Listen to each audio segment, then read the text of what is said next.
Halo para pendengar setia channel Alfarizi, selamat datang kembali di ruang yang akan membedah ide-ide besar yang bisa mengubah cara kita melihat dunia. Banyak dari kita ingin membaca buku-buku penting, tapi seringkali terhalang oleh waktu, kesibukan, atau bahkan ketebalan bukunya sendiri. Karena itu, dalam episode kali ini, saya akan menyajikan rangkuman lengkap dari sebuah buku fenomenal yang dirancang khusus agar mudah Anda pahami dan dinikmati dimanapun Anda berada. Dalam waktu kurang dari 1 jam, Anda akan mendapatkan semua gagasan utamanya secara praktis, seolah-olah Anda telah membacanya sendiri.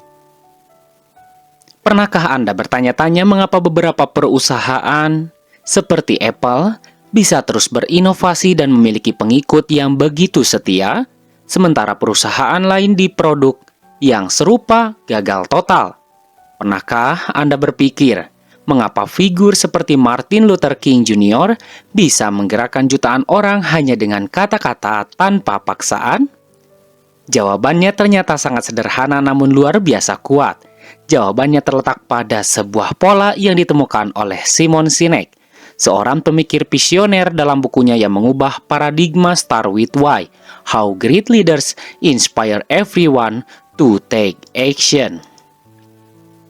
Dalam beberapa menit ke depan kita akan menyelami inti dari buku fenomenal ini, dan ini bukan sekedar ringkasan, tapi sebuah perjalanan untuk menemukan kembali tujuan kita, baik sebagai individu, pemimpin, maupun sebagai bagian dari sebuah organisasi. Siapkan pikiran Anda, karena kita akan memulai perjalanan ini dari dalam ke luar. Bab 1 dan Bab 2. Dunia yang penuh manipulasi versus inspirasi. Simon Sinek membuka buku ini dengan sebuah realita yang mungkin terasa familiar di dunia kita saat ini. Ia menyebutnya dunia yang tidak dimulai dengan mengapa. Ini adalah dunia di mana kita terus-menerus dipengaruhi oleh apa yang Sinek sebut sebagai manipulasi. Tunggu dulu, manipulasi di sini bukan berarti hal yang jahat. Ini adalah taktik yang sangat umum, digunakan untuk mendorong perilaku. Coba pikirkan, seperti harga, diskon besar-besaran, obral 12-12 atau promo beli 1 gratis 1, ini berhasil, tapi apakah itu membangun kesetiaan? Begitu ada yang lebih murah, pelanggan akan pergi. Sinek menyebut ini dengan candu yang membuat produk menjadi komoditas. Lalu ada juga promosi, bonus atau nilai tambah, seperti gratis ongkir atau hadiah mainan di dalam kemasan. Ini akan mendorong pembelian sesaat, tetapi bukan hubungan jangka panjang. Seperti rasa takut, iklan asuransi yang mengingatkan kita tentang resiko kecelakaan, atau berita politik yang menakut-nakuti tentang lawan. Rasa takut sangat efektif, tapi didasari oleh emosi negatif. Aspirasi, pesan seperti raih tubuh impian dalam 30 hari atau jadi kaya raya dengan 5 langkah mudah, ini akan menargetkan keinginan kita, tapi seringkali hasilnya sementara karena tidak didasari oleh perubahan mendasar dari dalam diri. Tekanan sosial, 9 dari 10 dokter gigi merekomendasikan ini, atau menggunakan influencer terkenal. Kita ikut karena takut salah atau ketinggalan. Dari beberapa taktik-taktik yang tadi saya sebutkan, ini memang berhasil.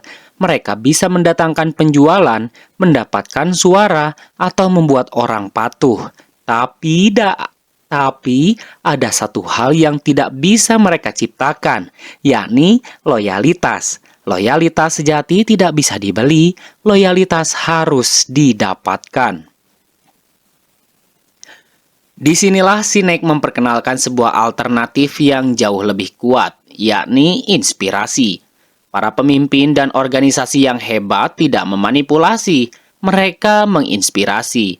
Dan cara mereka melakukannya secara sadar atau tidak, selalu mengikuti sebuah pola yang sama. Pola inilah yang akan menjadi inti pembahasan kita. Bab 3 dan 4. Jantung ide, The Golden Circle dan hubungannya dengan otak kita. Dari sinilah Simon Sinek membawa kita ke jantung idenya, sebuah konsep yang ia sebut sebagai The Golden Circle atau lingkaran emas. Bayangkan 3 lingkaran konsentris seperti papan target, yakni ada lingkaran terluar. Ini adalah apa atau what. Ini adalah hal yang paling mudah kita identifikasi. Setiap perusahaan tahu apa yang mereka lakukan, yakni mereka menjual komputer, menyediakan jasa konsultasi, atau membuat kopi. Lingkaran tengah adalah bagaimana atau how. Beberapa perusahaan tahu bagaimana mereka melakukannya. Ini adalah proses unik mereka, nilai jual pembeda mereka. Mungkin proses produksinya lebih efisien, atau budayanya lebih inovatif.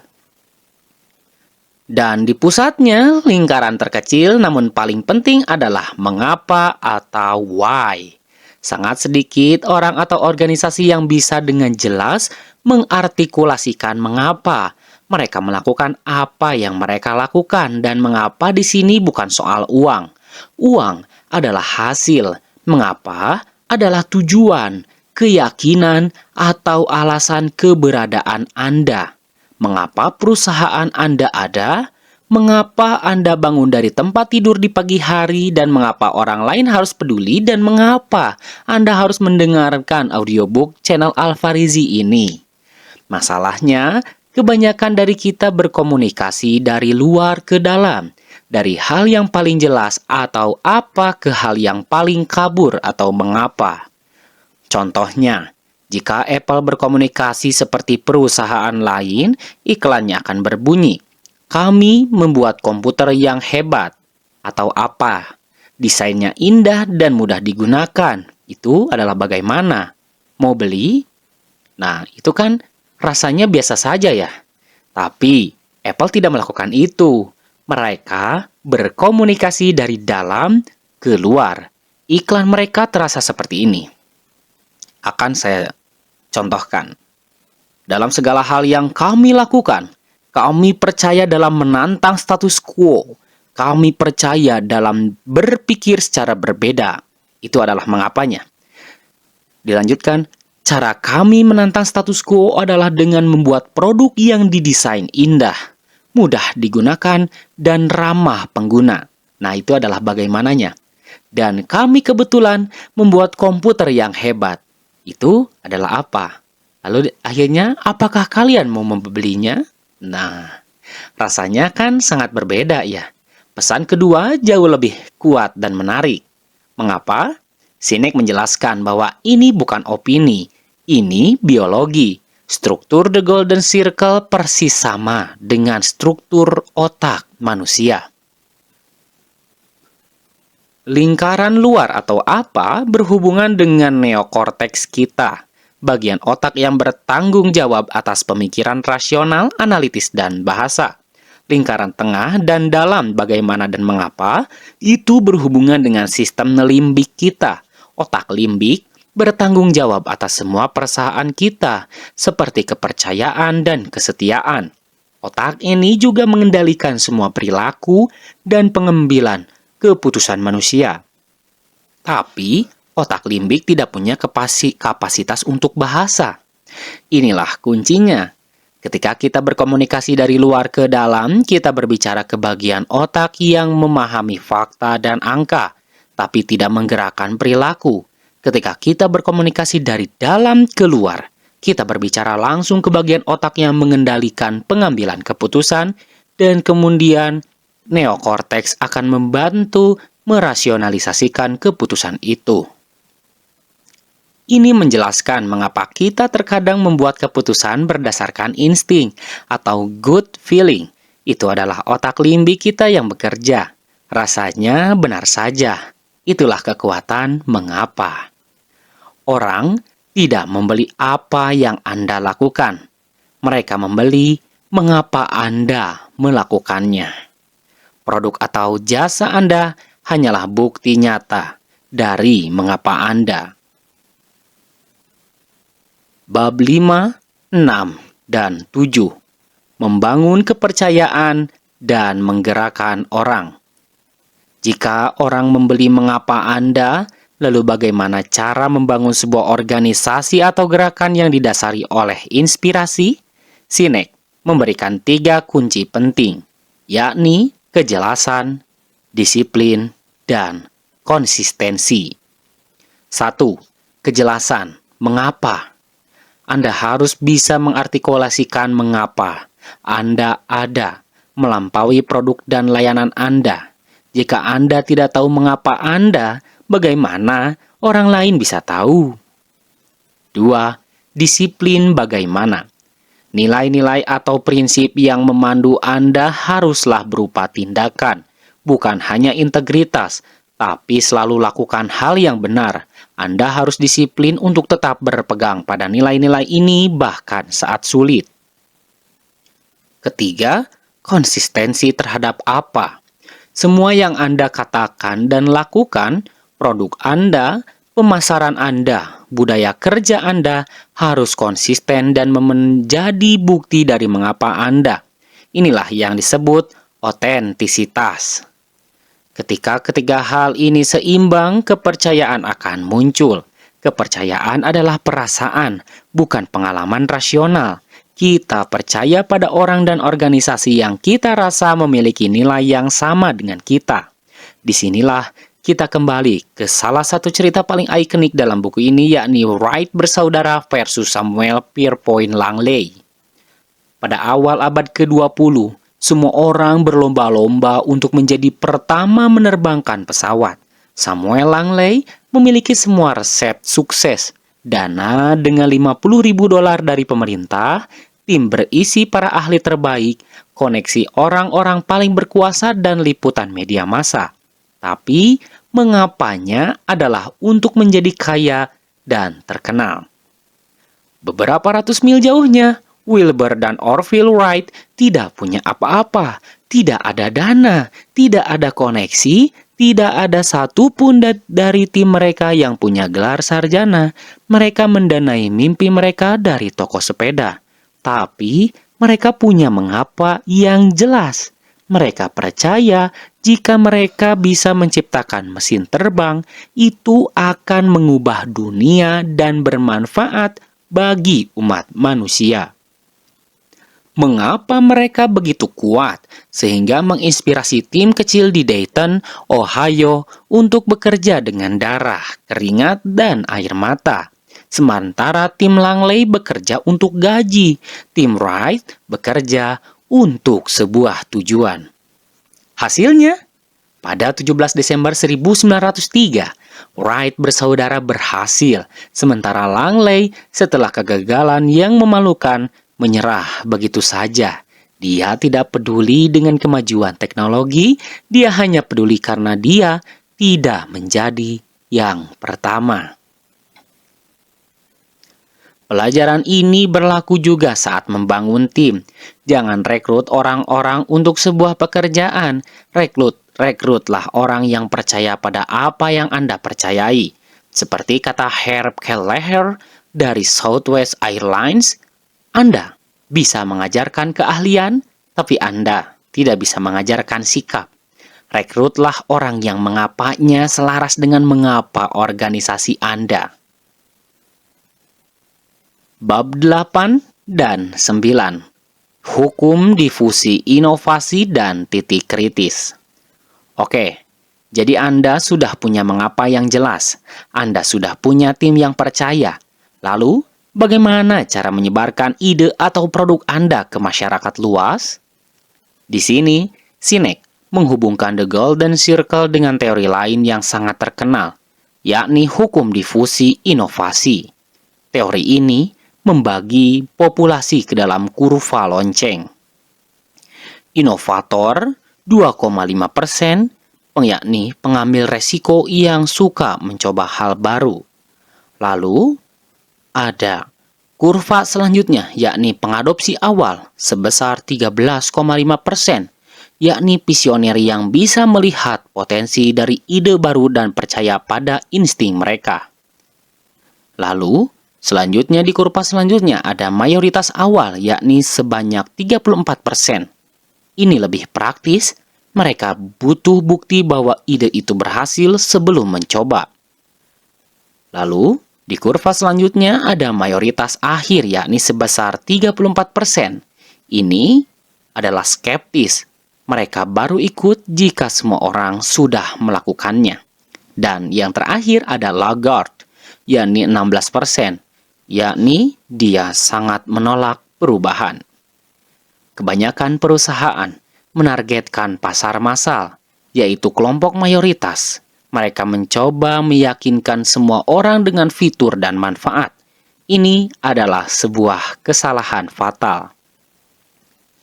Menurut hukum ini, Anda tidak bisa mencapai pasar massal jika Anda belum memenangkan hati 15-18% pertama, yakni inovator dan pengadopsi awal. Kelompok mayoritas yang praktis tidak akan mencoba sesuatu sampai ada orang lain yang mencobanya lebih dulu dan merekomendasikannya. Dan siapa para pengadopsi awal ini?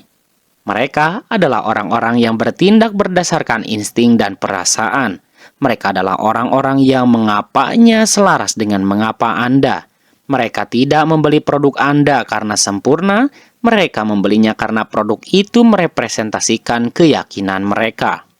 Contoh kegagalan klasik adalah TiVo, perekam video digital. Produknya memang revolusioner, kualitasnya terbaik, dan didanai dengan baik, tapi mereka gagal total. Mengapa? Karena mereka memasarkan apa yang produknya lakukan.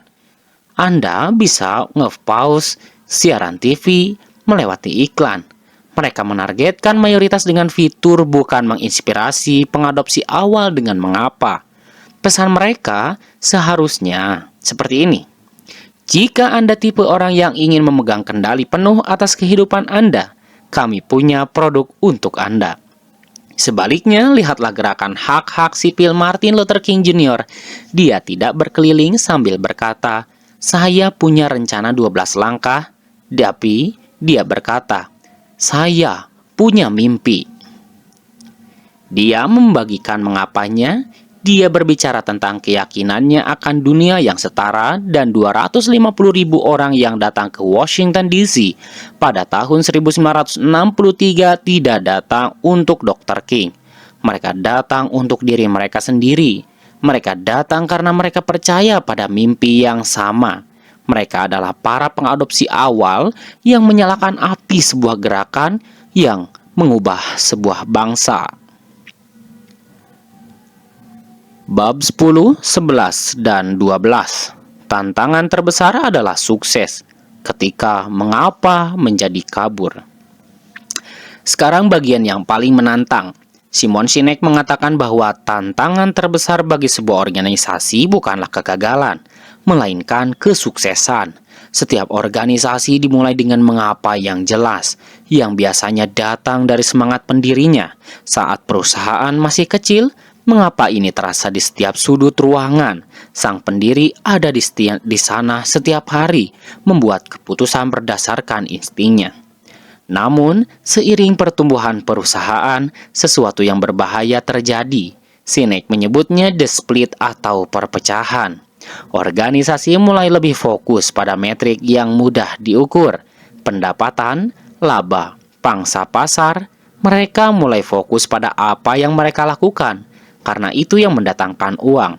Perlahan tapi pasti, kejelasan mengapa sang pendiri mulai kabur. Organisasi tidak lagi dijalankan oleh perasaan dan keyakinan, tapi oleh spreadsheet dan data. Contoh paling kuat dalam buku ini adalah Walmart. Sam Walton membangun Walmart dengan mengapa yang sangat jelas.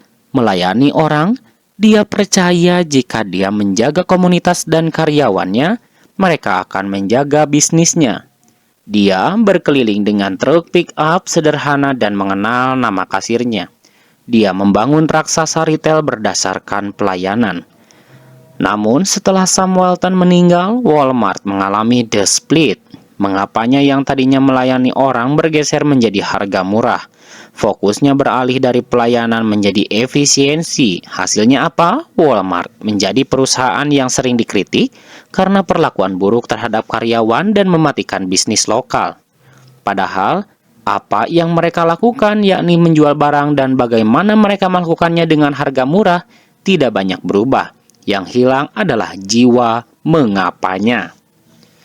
Ini juga yang dirasakan banyak pengusaha muda dan pengusaha sukses.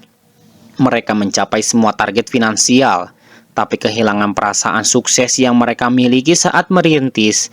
Dari garasi, Sinek membedakan ini. Sinek membedakan antara pencapaian atau achievement dan kesuksesan. Ini, kalau pencapaian atau achievement adalah mencapai target apa yang Anda inginkan. Tapi kalau kesuksesan atau sukses adalah perasaan yang datang saat Anda tahu mengapa Anda menginginkannya. Ketika sebuah organisasi kehilangan mengapanya, mereka hanya punya apa. Dan ketika Anda hanya punya apa, Anda menjadi komoditas. Satu-satunya cara untuk bersaing dengan itu adalah dengan harga, fitur dan layanan, arena permainan, manipulasi. Bab 13 dan 14, menemukan mengapa dan kompetisi yang baru. Jadi, bagaimana kita menemukan kembali mengapa kita yang mungkin sudah kabur, atau bagaimana kita menemukan untuk pertama kali? Sinek memberikan sebuah petunjuk penting. Mengapa tidak datang dari melihat ke depan? Mengapa Anda adalah sebuah proses penemuan, bukan penciptaan? Mengapa Anda datang dari masa lalu Anda, dan itu adalah akumulasi dari nilai-nilai, pengalaman hidup, dan keyakinan untuk membentuk diri Anda hari ini. Untuk sebuah organisasi, mengapanya berasal dari kisah asal-usul pendirinya. Mengapa Apple yang revolusioner lahir dari budaya anti kemapanan California di tahun 60-an dan 70-an yang dianut oleh Steve Jobs dan Steve Wozniak. Untuk menjaga agar mengapa tetap tajam dalam setiap pengambilan keputusan, Sinek menawarkan tes sederhana yang brilian yang ia sebut sebagai tes seledri. Bayangkan Anda datang ke pesta dan mendapatkan banyak saran bisnis. Anda harus pakai NMS, Anda butuh susu beras, coba kue Oreo. Anda pergi ke supermarket dan membeli semuanya di kasir. Keranjang Anda penuh dengan barang acak. Tidak ada yang tahu apa ya keyakinan Anda. Tapi, bagaimana jika sebelum ke supermarket, Anda sudah tahu mengapa Anda adalah selalu melakukan hal yang sehat? Maka dari semua saran tadi, Anda hanya akan membeli susu beras dan seledri. Keputusan menjadi mudah, efisien, dan yang terpenting, konsisten. Orang lain bisa melihat dengan jelas apa yang Anda yakini hanya dengan melihat apa yang Anda lakukan. Ini berlaku untuk semua keputusan bisnis, mulai dari perekrutan, pemasaran, hingga pengembangan produk. Apakah keputusan ini sejalan dengan mengapa kita? Jika iya, lakukan. Jika tidak, jangan. Ini membawa kita pada pemikiran akhir yang sangat kuat. Ketika Anda tahu mengapa Anda, kompetisi menjadi tidak relevan. Bayangkan seorang pelari, jika tujuannya adalah mengalahkan pelari lain, dia akan melakukan apa saja untuk menang. Mungkin, bahkan dengan cara yang tidak sportif. Semua orang adalah saingan. Tapi jika tujuannya adalah untuk menjadi lebih baik dari dirinya sekemarin, maka kompetisinya menjadi diri sendiri. Orang lain bukan saingan. Mereka hanyalah pelari lain di lintasan yang sama. Inilah pergeseran paradigma terakhir dari Start with Why. Berhentilah terobsesi dengan kompetitor Anda. Berhentilah bertanya bagaimana kita bisa lebih baik dari mereka. Mulailah bertanya bagaimana kita bisa lebih baik dari kita minggu lalu. Fokuslah untuk terus membuktikan mengapa Anda. Ketika Anda melakukan itu, mereka yang percaya pada apa yang Anda percayai akan menemukan Anda. Pelanggan Anda akan menjadi mitra Anda. Karyawan Anda akan menjadi pejuang Anda. Anda tidak lagi bersaing. Anda sedang memimpin. Jadi inilah inti dari Start with Why. Ini bukan sekedar strategi bisnis, ini adalah cara pandang terhadap dunia. Sebuah undangan untuk kembali ke hal yang paling mendasar. Tujuan baik Anda seorang CEO, seorang seniman, seorang manajer, atau seorang pelajar. Pertanyaan ini berlaku untuk Anda semua. Apa, mengapa Anda? Buku ini mengajarkan kita bahwa inspirasi tidak bisa direkayasa, loyalitas tidak bisa dibeli. Keduanya lahir dari keselarasan antara apa yang kita katakan, apa yang kita lakukan, dan apa yang sesungguhnya kita yakini. Orang tidak membeli apa yang Anda lakukan, mereka membeli mengapa Anda melakukannya. Dan apa yang Anda lakukan hanyalah bukti sederhana dari apa yang Anda yakini. Terima kasih telah menyimak perjalanan kita dalam membedah buku Start With Why di channel Alfarizi ini. Semoga ide-ide ini tidak hanya menjadi pengetahuan, tetapi juga menjadi percikan api untuk Anda memulai perjalanan menemukan mengapa Anda sendiri. Jika Anda merasa konten ini bermanfaat, jangan lupa untuk subscribe channel Alfarizi, berikan like dan bagikan video ini kepada siapa saja yang mungkin butuh sebuah percikan inspirasi. Tuliskan di kolom komentar apa mengapa yang menggerakkan Anda. Saya sangat ingin mendengarnya. Sampai jumpa di pembahasan buku hebat berikutnya. Tetaplah bertanya, tetaplah terinspirasi, dan selalu mulailah dengan mengapa.